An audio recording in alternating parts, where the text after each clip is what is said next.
Boa noite, amigos. Nós recebemos com muito prazer um dos grandes nomes da política pernambucana, que eu conheço desde pequenininha, quando ela fazia traquinagem no Palácio do Governo, quando o pai dela, Gustavo Krause, era governador. E agora ela tem uma carreira brilhante, vereadora do Recife e agora deputada. Priscila Krause, você deixou União e foi disputada por vários partidos. Qual é o seu novo partido? Meu partido é o Cidadania. Escolhi o Cidadania porque faz parte dos partidos de oposição aqui em Pernambuco e me deu toda a liberdade para seguir defendendo aquilo que eu acredito, que meu eleitor já conhece e está dentro do projeto da ex-prefeita de Caruaru, Raquel Lira, né, como pré-candidata a governadora de Pernambuco. Então, me senti à vontade para entrar no Cidadania e seguir nele. Eu quero saber que na urna eleitoral, em outubro, o nome Priscila Krause vai estar como candidata a senadora, vice-governadora, deputado estadual, deputado federal. Vai estar em quê? Meu nome estará lá, certamente, como deputada estadual. Agora, eu me sinto, João, muito distinguida pelos meus colegas e aliados da confiança de ter o nome lembrado para tantos outros cargos e cargos importantes e que honram a qualquer um e principalmente a mim. Mas o foco é na reeleição de deputada estadual. Ô Priscila, você tem um sobrenome pesadíssimo, né? Krause, seu pai foi uma legenda da política pernambucana, ocupou vários cargos com a maior correção, é sempre citado por sua competência. É difícil carregar esse sobrenome? É nada. Eu costumo dizer que eu sou carregada pelo nome Krause. Abre portas, cria uma expectativa muito positiva. Graças a Deus, por onde eu ando, eu encontro pessoas, desde a que jogaram futebol com o papai, aquelas que beberam junto com ele e aquelas que trabalharam com ele, fizeram parte de um momento importante da história do Recife, da história de Pernambuco. Eu encontro as pessoas que dizem assim, me chamam assim e fazem, olha, eu formei o meu filho graças às feirinhas típicas que seu pai criou quando era prefeito. E fora os morros do Recife, as áreas de alagados, então programas de preservação do patrimônio histórico. Então eu digo que esse nome ele é leve demais e me carrega para todo lugar. Eu tenho o maior orgulho. Se eu pudesse, eu andava com ele aqui na testa. Ele só tomava vodka, ainda continua só tomando vodka? Ele gosta muito de cachaça. Cachaça. Cachaça é também. Cachaceiro? Cachaceiro daquele assim, legítimo. Hoje em dia ele bebe pouco no que diz respeito à quantidade. Antigamente ele bebia mais um pouquinho. Hoje ele bebe um pouco, mas ele diz que a melhor bebida, a mais pura de todas, é a cachaça. E aí tem várias cachaças aqui pernambucanas que ele gosta muito, que ele toma e de vez em quando uma mineira também. Ô Priscila, você tem se caracterizado por atitudes corajosas, fazendo denúncias realmente incríveis de erros que acontecem em Pernambuco. Qual é o segredo para você descobrir essas coisas? Veja, primeiro um olhar muito atento ao funcionamento da máquina pública. A gente procura fazer uma leitura do orçamento do Estado, de como esse orçamento é executado e através de que meios, né? Então, com isso, a gente consegue identificar o que verdadeiramente é uma prioridade. Por exemplo, não dá para dizer que o combate à violência contra a mulher é uma prioridade quando você tem para manutenção de toda a rede de apoio às mulheres, você tem um orçamento de R$10 mil. Isso é um orçamento inexistente. Esse então, fato é real. Matando cada vez mais mulheres. Matando cada vez mais mulheres. Por outro lado, a gente consegue também, fazendo esse acompanhamento, identificar políticas que não trazem resultado, mas infelizmente a gente consegue identificar também ações que têm fortes indícios de corrupção. E aí, aí eu vou no automático. Eu, às vezes, não penso muito nas consequências pessoais de fazer essas denúncias, mas ficar atenta ao dever público que eu tenho e chamar para junto e provocar os órgãos de fiscalização, o Ministério Público. E o negócio dos remédios? Pois os é. remédios.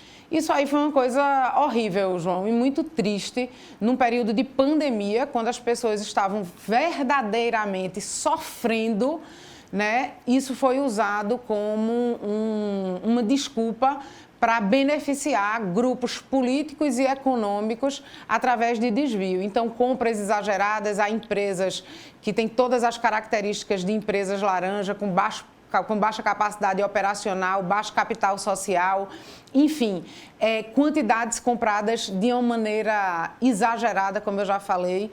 Um mês e meio atrás, eu denunciei o descarte de mais de 10 mil unidades de antibiótico, um ano por vencimento na validade.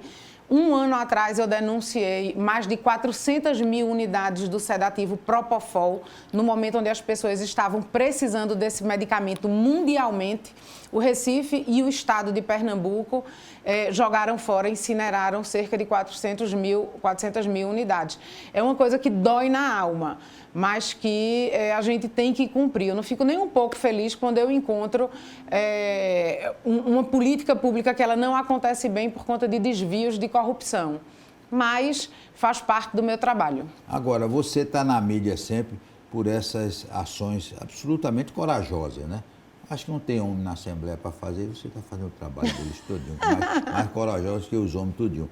Mas você também tem... A coragem de uma mulher que se inspira em outras mulheres. E mais ações positivas que você tem feito lá. Sim, eu queria trazer uma à tona, que é o marco legal da primeira infância. Hoje é lei, aprovado na Assembleia, de minha proposição, que tem como objetivo estabelecer as diretrizes das políticas públicas para a primeira infância. Crianças de 0 a 6 anos. E isso é fundamental, isso é um divisor de águas, porque existe, inclusive, prêmio Nobel, que já demonstrou que é muito mais inteligente, muito mais vantajoso você investir no ser humano nessa primeiríssima, que é de 0 a 3 anos, e na primeira infância. E que com isso a gente consegue ter um adulto mais saudável, mais preparado para os desafios do dia a dia e uma sociedade efetivamente melhor, né? Menos violenta, mais igual.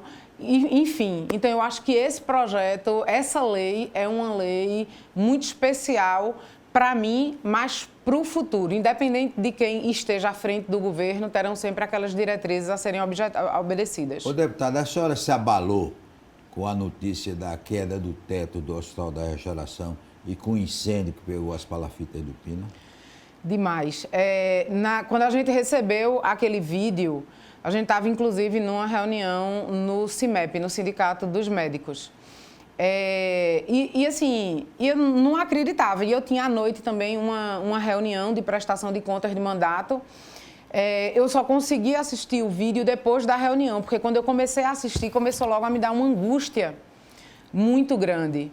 Uma pessoa entubada, o teto caindo em cima e uma tragédia absolutamente anunciada. Se você for qualquer hospital da administração direta do Estado, pode acontecer o que aconteceu na restauração. Então, não é um problema pontual de uma tubulação que estourou, não.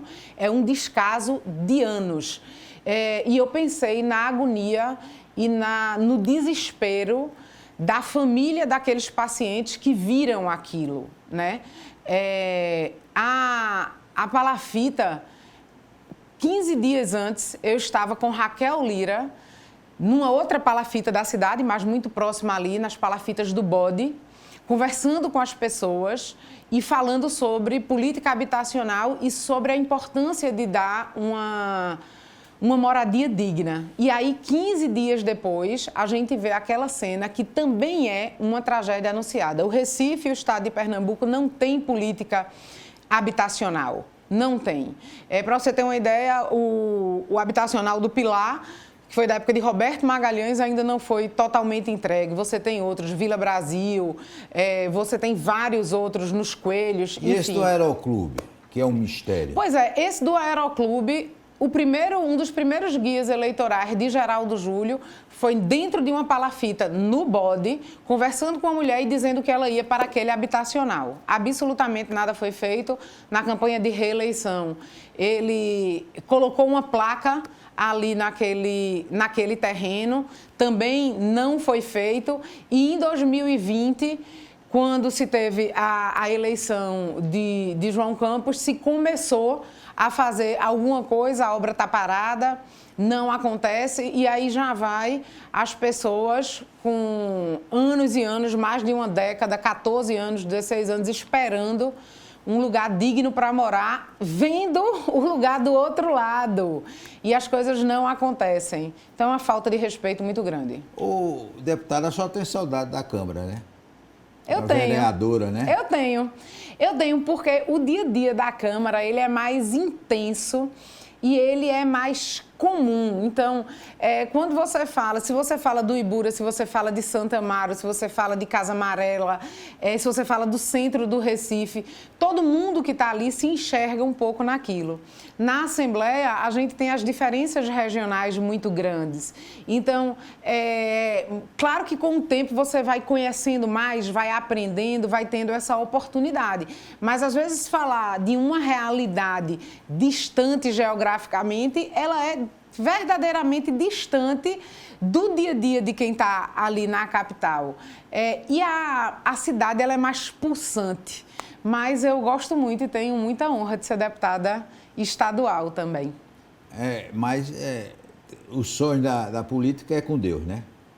O futuro na política. Sim. Da política e da vida, né? Eu acho que a gente se prepara, a gente pede a Deus aquilo que a gente acha que é melhor para a gente e Ele guarda o lugar correto, com a missão correta que a gente tem que cumprir. Quando eu me candidatei a primeira vez em 2010, quando eu perdi a eleição para deputada estadual, eu agradeci dizendo isso. Que a gente pede a Deus o que a gente quer e Ele guarda para a gente o lugar que é certo. Olha, você é conhecida por ser uma das primeiras e das últimas a sair da Assembleia. E a esposa e a mãe, como é que estão nisso?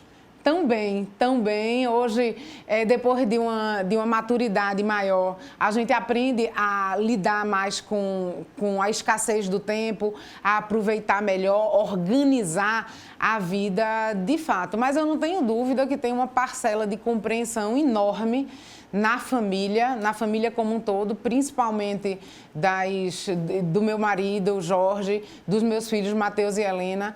Nessa reunião que eu fiz, tinha umas 300 pessoas, eu olhei para Matheus e Helena e disse: filho, filha, tenham paciência com manhinha, porque esse ano a gente vai ter que rodar muito. E eu já rodo normalmente, já fico muito distante, sempre que posso levo, mas nem sempre tem como fazer isso, porque eles também têm as obrigações dele, mas a gente vai levando de uma maneira tentando o mais harmoniosa possível, mas com muito amor, e explicando a eles o que é o meu trabalho.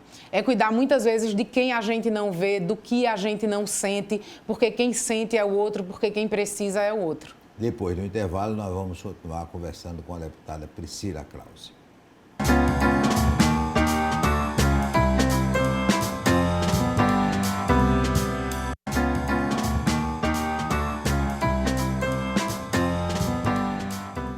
Priscila Krause, já foi anunciado agora que o governo do estado vai assumir o metrô do Recife. Certamente já está cheio de papéis de estudantes nesse caso, né? Pois Veja, não dá para acreditar, faltando meses para acabar o governo Paulo Câmara, na verdade um governo que não começou, que esse governo se pronuncie agora, depois de tantos problemas que já existiram no metrô e que sempre foi dito, não, o metrô é um problema do governo federal, o metrô é um problema do governo federal, não tem nada a ver com isso, porque o governador de Pernambuco faz isso, essa gestão do PSB faz isso. Diz assim, problema com criança, problema de creche, isso é problema de prefeitura. Problema de parto de baixa complexidade, isso é problema de prefeitura. Problema do metrô é problema do governo federal. Não, o que diz respeito aos pernambucanos é problema do governo estadual. A forma como o governo vai entrar nisso vai depender dos arranjos jurídicos e dos arranjos políticos. Agora, não dá para acreditar que quem cruzou os braços todos esses anos, durante quase 8 anos, chegue agora, na véspera de uma eleição, onde precisa arrumar discurso para conversar com as pessoas, né? Vem dizer que vai resolver o problema do metrô. Não vai, não acredito. E o transporte público, eu digo do Recife, né? A gente vive, é terrível, né? Muito ruim, muito ruim. O Recife tem o pior trânsito do mundo, né? E grande parte disso é um problema de falta de investimento no transporte de massa. E essa falta de investimento parte também de uma visão metropolitana que falta ao governo do Estado, falta ao governador Paulo Câmara. Ele liderar esse processo e tracionar o envolvimento dos prefeitos da região metropolitana nisso. Então, haja vista o que acontece com o BRT. O BRT de Pernambuco é o único BRT que não é BRT. Ele é tudo no mundo. Era da Copa. Já teve 2 Copas depois. Pois é, você tem ramal inacabado, você tem as linhas de BRT que deixam de ser exclusivas, os ônibus que não são mais ônibus adequados para o BRT. As estações do Rio abandonadas. As estações... A navegabilidade navegabilidade é uma piada de mau gosto. É um projeto que começou caro, sem sequer um estudo de viabilidade, foi feito, acho que há uns 3, 4 anos atrás, já com toda essa bronca aí, um estudo de viabilidade contratado por R$2 milhões, e você tem uma auditoria no Tribunal de Contas do Estado, uma auditoria no Tribunal de Contas da União, e se perderam ali R$100 milhões numa dragagem, que parou. Sabe por que parou, João, a dragagem?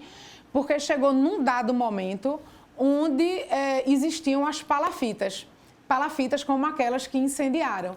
E aí a empresa que estava fazendo a dragagem disse: eu não posso continuar, porque se eu continuar vai causar uma instabilidade grande e vai desabar essas palafitas. E o que é que se fez em relação às palafitas? Porque para você cuidar do rio, você tem que cuidar de quem está na margem do rio e à margem da sociedade, né?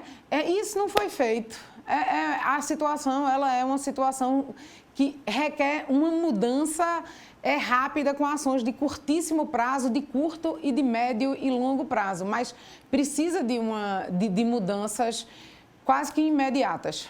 Ô Priscila, Pernambuco vai crescer com Raquel Lira governadora? Tenho certeza absoluta disso. Raquel é uma gestora que já provou a sua capacidade, a sua competência, inclusive em momentos adversos. Porque eu sempre digo que ser bom no bom é fácil. Agora, você ser bom quando a conjuntura, quando os fatores estão dificultando, então você pegar uma prefeitura onde você tem um governo do Estado que infelizmente não age republicanamente, né, trata como adversário, de uma cidade que tem problema de água, problema de desigualdade, problema de violência, e começar a conseguir reverter esses fatores. Caruaru foi a cidade que mais criou empregos formais no último ano em Pernambuco, quando Pernambuco é o primeiro lugar no país em desemprego, fez um investimento em massa na primeira infância, na educação infantil, organizou a saúde. As coisas que ela precisou comprar, precisou fazer para a pandemia, ficou de legado para a cidade. Então, o hospital que funcionava para o Covid, com respiradores comprados numa média de R$25 mil, eles estão lá atendendo a população de Caruaru, né? Então, eu acho que Raquel, ela provou já que é boa em momentos adversos, que é exatamente quando quem tem a característica de líder cresce e quem não tem essa característica diminui. Raquel cresceu diante das dificuldades, então não tenho dúvida nenhuma de que é o perfil que o pernambucano precisa. Você acha que está na hora de Pernambuco ter uma mulher no campo das princesas? De ter uma mulher e a mulher Raquel Lira. É a mulher que o Estado de Pernambuco precisa para governar. Então, no Palácio do Campo das Princesas, ali onde eu tive a oportunidade de brincar um monte. Trelar. Você trelava. De trelar, exatamente. De trelar, acompanhava a manhinha lá, ficava na cruzada, na época tinha a cruzada, ficava lá observando tudo, enfim, e trelando muito. está na hora de ser governado, sim, por uma mulher que já mostrou que tem capacidade. Então, é a mulher Raquel Lira. Ô Priscila, Jorginho, que é seu esposo, é de Garanhuns. Então, em função disso, você usa muito a 232. Como é que está a 232? Isso. Uso muito a 232, a 423. A 232 está muito ruim, vem muito ruim há um tempo grande. Agora se começou aquela obra da triplicação, que foi inclusive uma proposta de Mendonça em 2020, que eu era candidata a vice dele, de fazer. Então, o governo do estado assumiu aquela proposta, está fazendo. Não arrumou as estruturas laterais e estradas e caminhos alternativos suficientes para a gente passar por essa obra, mas ela é uma obra necessária. Agora, a 232, ela precisa de uma requalificação completa, é algo que varia entre 250 e 300 milhões de reais. E esse governo já disse que não tem sequer o projeto pronto para licitar. Então, é uma coisa que vai ter que ser feita a partir do próximo governo, bem como a luta pela 423, porque a gente está falando de desenvolvimento, a gente está falando de logística e a gente está falando da segurança das pessoas. Há trechos na 232 que são utilizados dentro da mesma cidade para sair de uma banda da cidade para ir para outra, né? E aí precisa toda de uma requalificação para dar segurança a todos os usuários. E o número de acidentes crescendo. Crescendo, o número de acidentes crescendo, gente morrendo, né? Prejuízo, enfim. A gente não pode admitir que a estrada chegue da forma como chegou por falta de manutenção. Porque se tivesse tido a manutenção adequada, seria mais barato e a situação estaria diferente para as pessoas que usam a 232, que é um eixo de desenvolvimento. Priscila, você que tem andado com Raquel aí pelo estado todo, o problema da água é muito sério em Pernambuco? Seríssimo, seríssimo. E às vezes, dependendo de onde a gente mora no Recife, a gente acha que é um problema do interior do estado, que é um problema do Agreste, que é um problema do Sertão. Não. Esse problema da água, ele está espalhado em todo o estado. E na capital, no Recife, região metropolitana, nós temos áreas centrais que não têm água, ou às vezes até tem água, mas não tem o tratamento de esgoto adequado. O Recife figura como uma das piores cidades, entre as 100 maiores do país, entre os piores locais em distribuição de água e esgoto, principalmente esgoto. O Agreste é o lugar onde a gente tem no país a pior distribuição hídrica. E a gente não vê andar a PPP da Compesa, a gente não vê melhorar a qualidade do serviço prestado. O índice de desperdício no Brasil de água potável, ele é imenso, é algo em torno de 45%. Em Pernambuco, isso vai para mais de 50%. Então, dentre os piores, nós somos os piores no que diz respeito a desperdício, além de uma conta alta e que, no último ano, a Compesa aumentou essa conta 2 vezes. O que, inclusive, ensejou e motivou um projeto de lei meu fazendo uma proibição de que uma concessionária pública seja, e no caso da Compesa, ela é pública, é uma empresa pública, ela tenha um aumento de tarifa 2 vezes por ano. E para resolver esse problema, estará soluções no projeto de governo de Raquel? Sim, sim. Esse é um problema complexo, então a solução ela não será simples. Mas, certamente, a Compesa, que é uma empresa superavitária, que, inclusive, em alguns momentos, já transferiu os dividendos do governo do estado para pagar até folha e custeio da máquina pública. O que eu quero dizer com isso? Que é uma empresa que ela é lucrativa, mas que ela tem como objetivo o atendimento ao cidadão.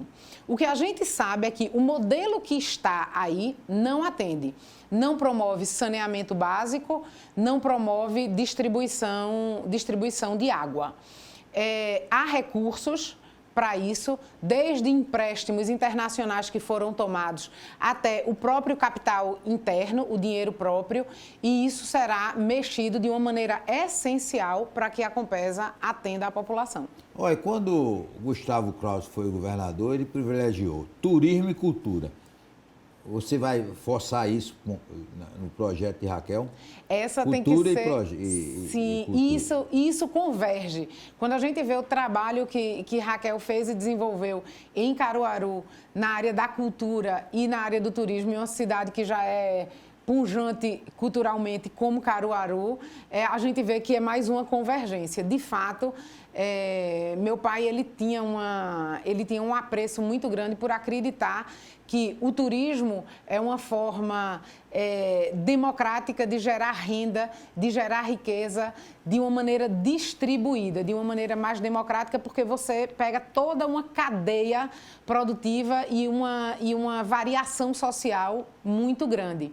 E a cultura, ela é transformadora, ela é civilizadora, posso dizer assim, ela forma o cidadão. E aí eu acho que tem uma junção muito grande, que era essa visão que meu pai tinha e uma visão que mamãe também tinha, em relação a uma visão que papai tem, que mamãe tinha, em relação a esse binômio aí e a essa questão cultural. Então, todas as manifestações culturais, desde a arte cênica, da poesia, da cultura pop, da cultura de rua, da arte popular, enfim, tudo isso forma e precisa estar na base das políticas públicas. Nós queremos agradecer a Priscila Krause, dar os parabéns, que realmente ela é um exemplo de competência como deputada estadual e qualquer cargo que ela ocupe vai ser brilhante, com absoluta certeza. Forte abraço e até amanhã, se Deus quiser.